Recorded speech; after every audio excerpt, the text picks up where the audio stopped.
In about a month, we'll be officially moving on to the new format Regulation I.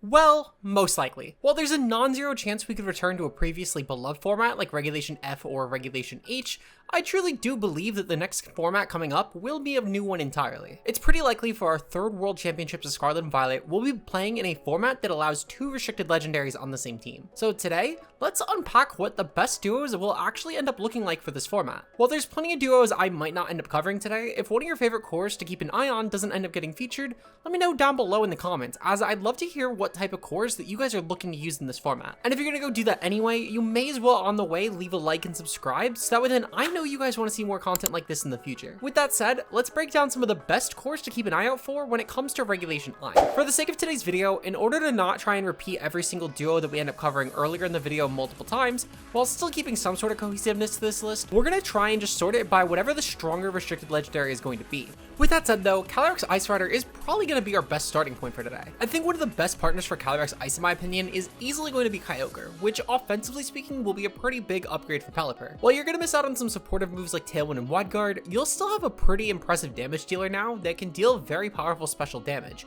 And this is going to help you shut down a lot of opposing Koraidon matchups while freeing up your Terra quite a bit on Ice Rider. Kyogre also benefits quite a bit from a lot of Ice Rider's best partners such as Urshifu Rapid that's going to help assist your damage outside of just Calyrex Ice Rider physically, and it's also going to be a pretty strong wall breaker overall that can lean into both Combine and Choice Spec sets. I think this will probably be Ice Rider Calyrex's best partner, if not for Zamazenta Crowned, which I think will lean away from Pelipper's rain aspect in order to try and skew more towards its Wide Guard role. This is going to help very much so with handling the Shadow Calyrex matchup, as it's a pretty strong response offensively and defensively, especially allowing you to just guarantee get up Trick Room, where then Ice Rider Calyrex can truly shine. Zamazenta Crown in particular is probably going to genuinely be the Pokemon that benefits the most from being a second restricted in this format overall, as it's going to fit with literally everything we end up running outside of maybe one option. And I think that its role as a bulky support Pokemon will be very valuable when it comes to being your second restricted here. There's still going to be some other cool Ice Rider partners though that you should really keep an eye on. One of the first that stands out is easily going to be Miraidon, which will play as your very fast special wall breaker that can combat anything trying to stop you from setting up Trick Room. We've seen options like Flare do this as early as Regulation B happened,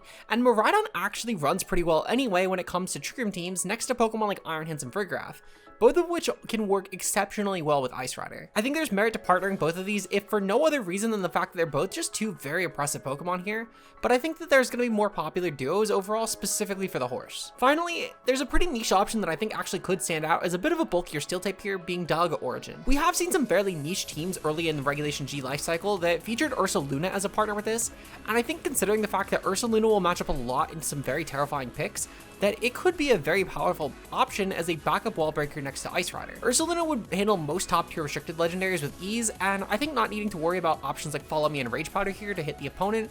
would genuinely be helpful, as Earthquake next to Dialga Origin with Telepathy would be a very spammable move. This will help open up Ice Rider Calyrex a lot, as it will clear any Fire, Rock, or Steel types that are looking to take a Glacial Lance from you. And Dialga Origin would actually be a pretty good pick for this role because not only does it have an immunity to Earthquake with Telepathy, but it also doesn't even take away any valuable item slots as it's forced from the Adamant Crystal. Now what about our other horse though, as Shadow Rider Calyrex definitely has a bit more duos that can run on its teams. There's a total of 5 partners here that I would say are all going to be extremely potent for the horse, starting off with both Koraidon and Miraidon. I could genuinely see Shadow Rider Calyrex partnering with either bike due to the fact that they're both very fast Pokemon with high damage immediately, allowing for Shadow Rider Calyrex to go for a move like Protect or Nasty Plot here in order to make sure that it can instead focus on cleaning up rather than having to wall break. This will allow Astral Barrage to quickly stack boosts because of the fact that most Pokemon are barely going to take a single hit from either bike. Now Koraidon would definitely be a strong way to clear through normal and dark types for Calyrex, and I think its synergy is more immediately there with Calyrex, though Miraidon will still be a very powerful option with Choice Spec's Terra Electric Volt Switch. It's going to allow you to pivot into any given partner that can just better assist Calyrex in terms of being a win con. Similar to Ice Rider though, I do think we could also see Kyogre as a strong threat here, as a lot of people are going to be inclined to click Wide Guard against these two, but Kyogre could still just as easily click Hydro Pump instead of Water Spout to try and get around any opposing Wide Guard that would be clicked here. I think with these 3, they're definitely going to be pretty scary, but its best partners are going to for sure be Zacian and Zamazenta, the Generation 8 legendary duo. Now, similar to Zamazenta, I think Zacian is actually going to have a fairly huge improvement in this format, albeit not nearly as dominant as Zamazenta will be, but it's still going to be pretty night and day. Zacian having the ability to speed creep both of the legendary bikes will be a very huge deal, as you're going to most likely likely fight at least one of these on any given serious team. Both of them being weak to player off is also a pretty huge thing for Zacian, as it's going to be able to finally just spam this move without any actual effort whatsoever. Your high attack and speed are also going to make Zacian into a very powerful late game cleaner,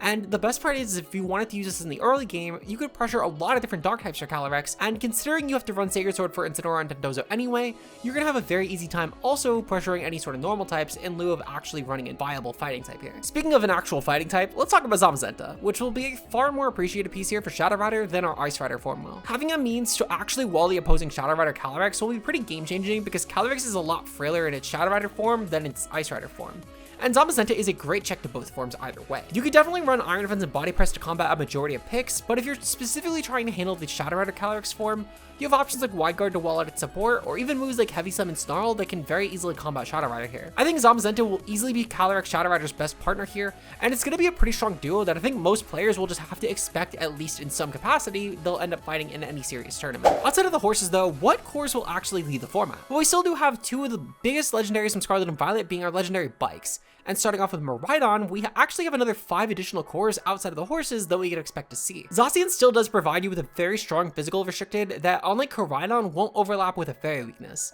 though you will still overlap with a ground weakness here. Zamazenta still is also going to be ground weak similar to Zacian, but it's going to matter a lot less due to the fact that a lot of the ground types that are viable end up being physically offensive, and at the very least, you can just Iron Defense through them or go for Terra. And with Zamazenta, a lot of those best Terras are going to resist ground anyway. There might be some merit into running these because despite them not having immediate synergy, Zamazenta is at least going to be so difficult to KO for most players that at least Miraidon can sneak in a couple extra KOs here, so it might not be a bad idea to at least try this as a duo. Now, Lunala and Miraidon I actually think will be a very strong option, and I think it's going to be a bit better of a Wide Guard support than Zamazenta would be for this Pokemon. With Wide Guard on Lunala, you could actually lean into a very full supportive set specifically next to Miraidon, because you could just make a moveset with Wide Guard, Trick Room, Imprison, and Moongeist Beam, and full send this as a very good support piece here to try and lock out opposing Trick Room or opposing Wide Guard Pokemon. This is going to be very important for Miraidon, as without having your opponent being able to set Trick Room, Miraidon will typically have a speed advantage here, and locking your opponent out of Wide Guard is really huge when you're clicking moves like Discharge and Dazzling Gleam. Now, if you're not looking to use one of these more modern legendaries next to Miraidon though, you're in luck, because both of our Generation 3 legendaries in Kyogre and Groudon are phenomenal partners here. Now, Groudon will probably actually benefit Miraidon quite a bit more, and I would argue that it will be Miraidon's best partner outside of maybe the horses,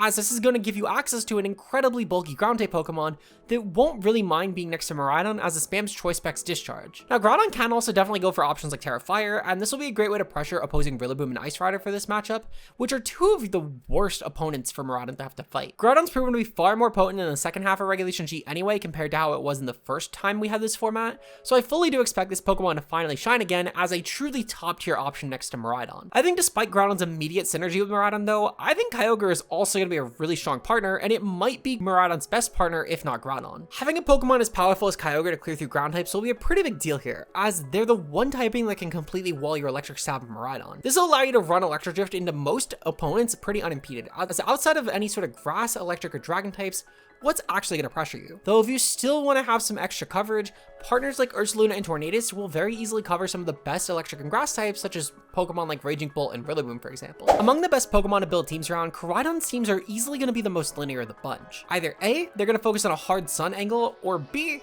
they're going to tackle on any sort of just really good restricted legendary that doesn't overlap with weaknesses. Let's start with the Sun angle, as I think this can easily lean into some very unique territory, to say the least, with their best partner here probably just going to be to add on Groudon. I think Groudon Koraidon will be Koraidon's best duo for sure, as this will allow you to very effortlessly keep up Sun, making Sun truly the dominant weather in my opinion. Having a way to both have Groudon as a strong check to any opposing options such as fire types that would at least take advantage of Koraidon's Sun, while having Koraidon that can at least resist any sort of Kyogre stab that would otherwise come your way, is going to be a very powerful option to try and take on really any opposing archetype. Reshiram could in theory be a good special dragon type to throw on this team that at least can take advantage of the Sun with the fire stab, but I really don't see players actually viably using it, though Ho-Oh at least could maybe pick up as a strong Tailwind setter that could roll compress the role of a Whimsicott or Tornadus here. At the very least, unlike with a Pokemon like Reshiram, Ho-Oh has a very serious stab to click with Sacred Fire that is just so damning that at the very least Koraidon will be bulkier.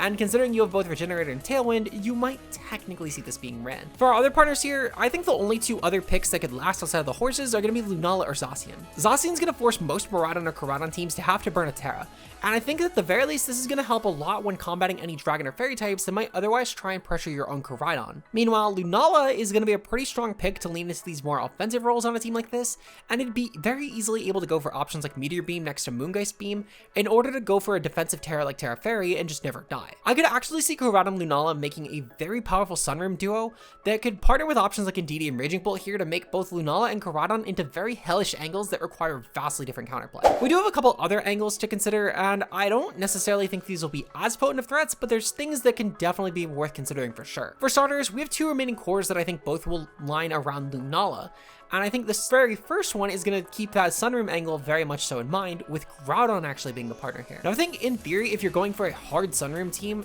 that Groudon actually could technically be a bit better, especially if you're going to go for a Tailwind Trick Room version of this team. I think Groudon on a team with this, partnering with options like Whimsicott, Raging Bolt, Ogerpon Hearthflame, and Indeedee could actually be a very powerful set of 5 next to Lunala, and Lunala could be a very key support piece here or a very strong offensive win con with Expanding Force. Now you could also totally just ditch Whimsicott here and go for a Shifu to try and lean heavily into the wall breaking angle as more of a Trick Room balance type of team that doesn't need to set Trick Room but can definitely set it if it is having a bad speed advantage. And I think that either way, this would be a very impressive set of Pokemon. Now, Lunala could also definitely benefit from Zamazenta Crown, which would allow Lunala or Zamazenta to be a very strong offensive piece here or a support piece with Wide Guard. I think both Pokemon truly do have so much merit in terms of being your win con or support oriented pick that it really just depends on the Pokemon you're taking on here. And I think that at the very least, among all the duos we've discussed today, this is the most interesting one. And I'm very curious to see how this has an impact on the format. Now, there are some other stray legendaries that I just really couldn't think of a duo for, but I could end up seeing maybe make a day 2 once in a while. I think the first 3 are going to be Rayquaza, Kyurem and Dawnwings, that all at least have some noteworthiness, but they're outclassed by their Pokemon in my opinion. At the very least though, at least one of these 3 will make a day 2 appearance across the entirety of the Regulation I format. I'm just not sure which one it will be.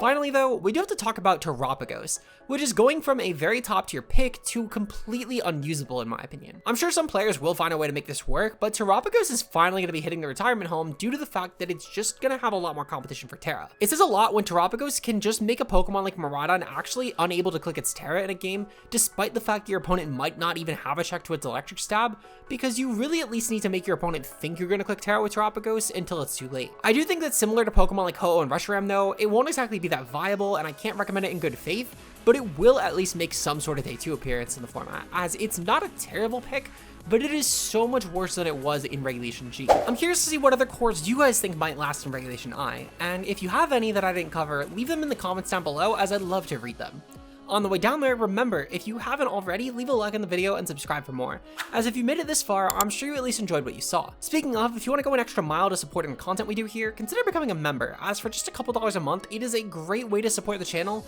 and it helps a lot with paying our editors such as Kurt, Becca, and Dose, who all do an incredible job on the content you guys see. All of their links will be down below, but if you want to join our wonderful list of members, we currently have Zeke Zero, Josh Get Ultra Player, Blood Lily, Aegis Dex, Blazing Shots, and Incog M, who all do a phenomenal job supporting the channel. Thank you 6 very much. Your guys' support truly means the world, and I could not do the content I do without you guys. Finally, if you guys want to see some of my other links, check out down below where I have links to my Twitter, Discord, and anything else that might be useful for you guys. With that said, I'll see you guys in our next upload coming up next Sunday. Until then, peace out guys.